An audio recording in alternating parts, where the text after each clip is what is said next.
Long Beach ended up being on the map. And from there, we were like, all right, we could supercharge this if we're able to get somebody to come in with us, like a 30% partner. Cordell said that he had interest. And we like, bro, that's crazy.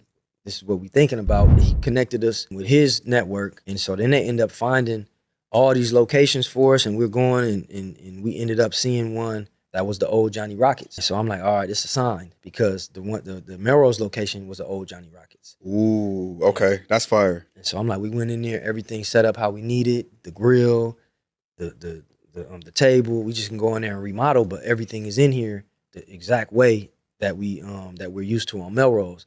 Cordell, Snoop, they came in, they invested some money that really like helped kickstart it. Mm-hmm. That was how we locked the lease in and just started going and press and play. Hey, we got the bread, we got some investment. Construction guys go in and be like, hey, we need this done ASAP. Go hire whoever you need to hire and go get this and make this happen. And without them, honestly, we wouldn't be able to get this next store open so fast. Like right now, I think when we open, it's gonna be the 1 year anniversary. Oh, so on the grand opening, this would be, Marathon Burger will be 1 year. Family, there's a lot of stuff online where people talk about our community, and they say a lot of very, very bad, disparaging things about the black community and about black people, and they only report on the underbelly of our culture, right? They only report on the underbelly of what goes on in black communities. Now you have black people spread out all throughout America, and whenever they're talking about the black community, they show shootings, they show like all kinds of wild, crazy stuff where there's a lot of positivity that actually goes on in the communities, right? But today I'm talking about Nipsey Hussle and his brother Black Sam. They were expanding their Marathon Burger or grill, their restaurant from Los Angeles up into Long Beach. And yesterday there was a shooting where 2 people was unalive, 4 people was also injured in the melee. And it gets real crazy. And it opens up the door for all of the detractors to say, well, I told you so. You can't do nothing around these people, right? Now we know that Nipsey Hussle was unalive March 31st, 2019, outside of his Marathon clothing store by Eric Holder Jr., right? Who was I think it was on the 22nd of July 2022, he got sentenced to 60 years to life in prison. We know that, right? That situation was surrounded around somebody calling, basically Nip was supposed to have called him a snitch, but 2 other bystanders was also injured, right, in that melee. And it gets real crazy because they have the grand opening. And during the grand opening, some gangbangers showed up and showed out. And listen, man, gangbangers showed up and they just messed it up for everybody as usual. As usual. Yeah, so I went down earlier to go to the Marathon Burger that just opened in Long Beach. There was a lot of people down there. So, according to bystander, there's a fight that started at Marathon Burger. It looks like this person was probably trying to get away. It looks like they were trying to dip into the alley. I don't see a second car though. Let me go to it. Okay, so right there is the first marker that I see from gunshots. The parking attendant in this parking lot says she heard at least 6, but I'm not seeing any other shots. But from the red tape, you can tell that this is a focus. People who are parked in this parking lot have been told that they probably will not be able to retrieve their cars until after midnight. There was some blood on a shirt over there earlier, but that's all I know right now. We do know that at least 1 victim has been transported to the hospital. Don't know the condition of that person. Okay, one more update. There's a lady that just walked up to me. She wanted to give me the phone number for this garage where people are probably not going to be able to get their cars out until midnight.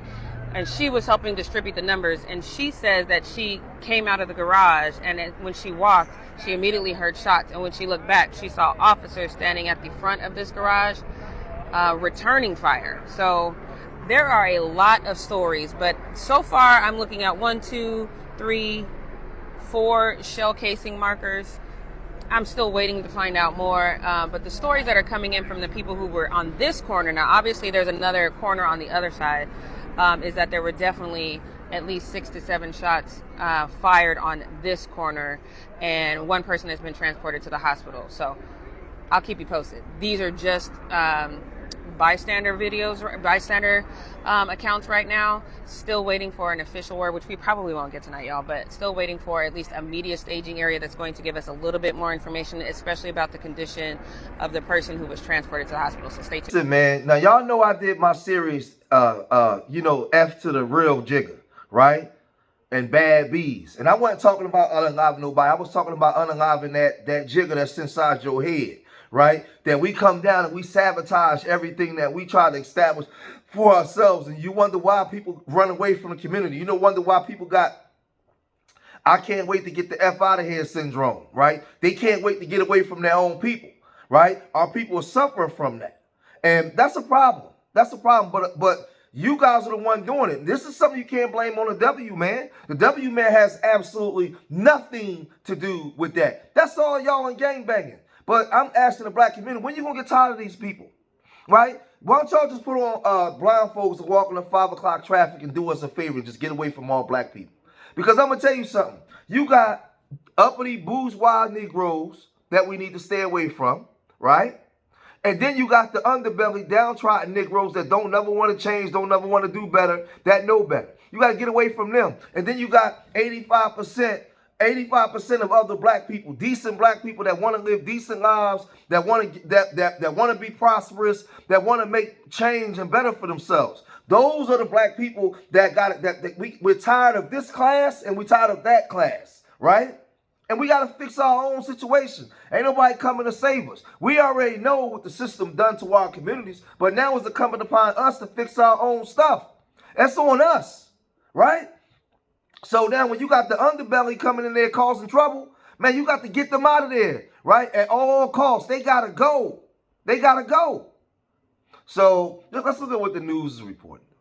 Now to developing news in Long Beach, where one person is dead and 2 others are injured after gunfire disrupts the grand opening of a restaurant founded by the family of late rapper Nipsey Hussle.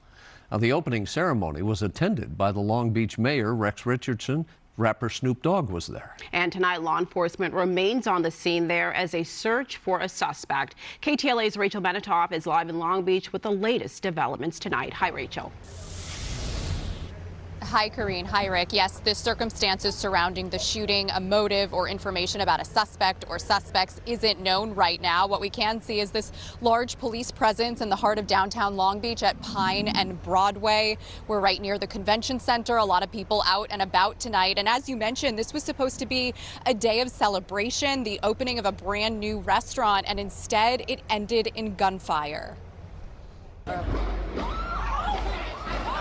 One person is dead, 2 others are injured after a daytime shooting in downtown Long Beach.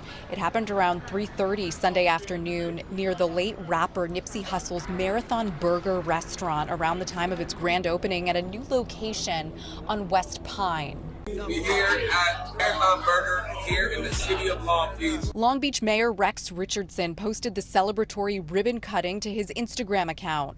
Long lines of people gathered outside to watch. Snoop Dogg, a financial partner in the fast food chain, was also there. He's been influential in bringing the eatery to Long Beach, now its 3rd location. Not too long after this, and about a half a mile away, witnesses say shots rang out.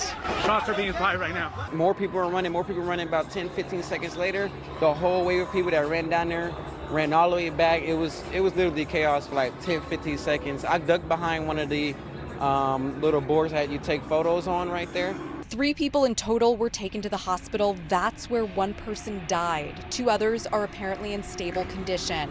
A spokesperson for Marathon Burger says the shooting wasn't connected to the event and the opening proceeded safely and without issue. You would hope that this will actually bring the community together. Let's not let this, event or situation, discredit anything good that happened today. And according to police, no one is in custody right now. The mayor of Long Beach condemned the shooting, saying he will not allow violence to define the downtown area or undermine the progress that they're making. That's the very latest tonight from Long Beach. I'm Rachel Menitoff. I'll send it back to you in the studio. All right, Rachel, thank you. Let me say this to my civilians, the civilian class in our communities, man. Listen, man, I'm going to keep it all the way buck with you. Y'all got to start telling on them. They run in the community and they do all the, listen, they not hurting the W, man. They hurting people in your community. There's people that got popped out, that got pow, that's not in gangs, that had nothing to do with it. They out there just want to have a good time with black people. Stop letting these people run through the community. Let me tell you something. If they don't have no loyalty to black people, they have no loyalty to the community, then you don't owe them nothing. You owe them nothing. Tell on them. Go right down there. Yeah, he did it. Him right there. Him, and him. They did it. Tell on them. Get them out of there. Right? In our community, you got a black man that can blow another black man's head off and come right to your house and get some coochie. He can come right to your house and get a hot plate, get some food, sleep on your couch. Right? That ain't got nothing to do with the W, man. That's us. When you sick and tired of being sick and tired, then you got to start being about it. And if you are a civilian and you want to live right and comfortable in your community amongst your people, you got to get the underbelly class out. The ones that don't listen. You got youth that make mistakes. That got to grow up. I get that part, right? I go into these prisons. I talk to these young men. But when you got these career criminal thugs and don't want to change nothing, and they don't want to do nothing but hurt other black people, why are you letting them just live in the community? Get them out of there. Every chance you get, send them right to the W, man. Go over there with your people, because that's who you support. At some point, things got to change. But I'm going to tell y'all guys something, too. I'm going to tell you another thing. The technology has changed the world. And when you think you want to be out here and be an urban criminal, which is now obsolete, because everything is on a computer grid, everything is on camera, they got something for you. And I've been telling my hardcore followers that's been watching me, know I've been talking about this for the last 5 years. They got the game checkmated already. You already caught and don't know it. All right, a Louisiana nonprofit is helping law enforcement agencies all over the U.S. with criminal surveillance. And with fewer officers on the street, the organization is using security cameras to put more eyes in high crime areas. Rebecca Castor live in New Orleans to show us how it all works. Rebecca. Natalie, Anthony, it is quite the operation. Inside the building behind me, over 10,000 video feeds from across the country are streaming here instantly. And we got to look inside this nonprofit to see how it's filling in the gaps for police agencies that are still struggling for manpower. This, of course, is one of our monitoring rooms. You're currently seeing cameras from different parts of the country, California, Florida, New Jersey, and then many points in between. Former New Orleans police officer Brian Lagarde is the brains behind Project NOLA, the largest network of community crime cameras in the U.S. The job's tough. We see a lot of bad things.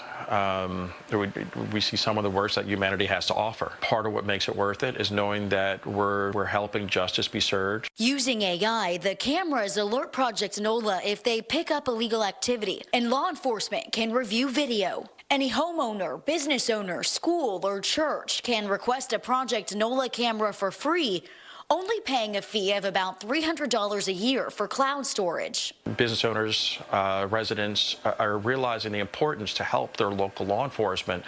It is a community effort that you cannot, especially with manpower issues right now, law enforcement, it's virtually impossible for them to do it alone. They need the public's assistance. These are cameras Project NOLA is allowing us to show publicly for this story, but oftentimes their team is in this room watching cameras in crime-ridden neighborhoods with gang violence and drug deals. We get to know them pretty well by, watching what they're doing, who's controlling them, as we're helping to work up cases on them. This year alone, Lagarde says the cameras have helped law enforcement on hundreds of cases. And with violent crime spiking in New Orleans, business owners say the cameras are crucial. If every business in the French Quarter had a camera on the street, that is incredibly valuable. There is no American dream if you don't feel safe. I absolutely think it's one of the best solutions possible.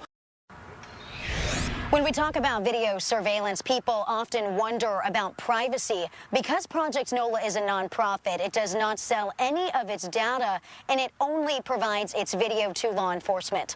In New Orleans, Rebecca Castor, Fox 32 Chicago. Let me tell a lot of you idiots out there something. They have cameras where they're sitting down in New Orleans, and they have a big grid, and they can see communities and hoods all over America. And when there's a crime, it sends an alert to the police department in that district. When there's a shooting, right? They can alert the sound of where the shooting comes from, the block, and alert that district right from in New Orleans, because they use these cameras and they give them to the police stations, and now they're selling them to homes, so now they can track you wherever you are, right? They don't even have to be in your city or state. They can see you when you blow that, when you walk up to a Marathon Grill around a bunch of people and you want to pop off. You don't even know they somewhere in South Dakota already watching you. They watching it unfold. They already calling the police. Yo, he just jumped out the car with a firearm. The technology checkmated the game. It's over. It's over. But y'all still want to be real N-words and bad beats. And I keep telling y'all the game is checkmated. It's over. They not playing with y'all, man. They not playing with y'all. But this the life you want to live. So what I'm saying is, if you don't have no loyalty to foundational Black American culture, now some people will say, well, Black Salmon, it don't matter. They are integrated in with our people and our culture. They've been here forever. They part of that rolling 60 crap, right? They part of that rolling 60 crap, and they got a whole bunch of FBAs all around them, right? And I'm telling our people, I'm saying it straight up with my face.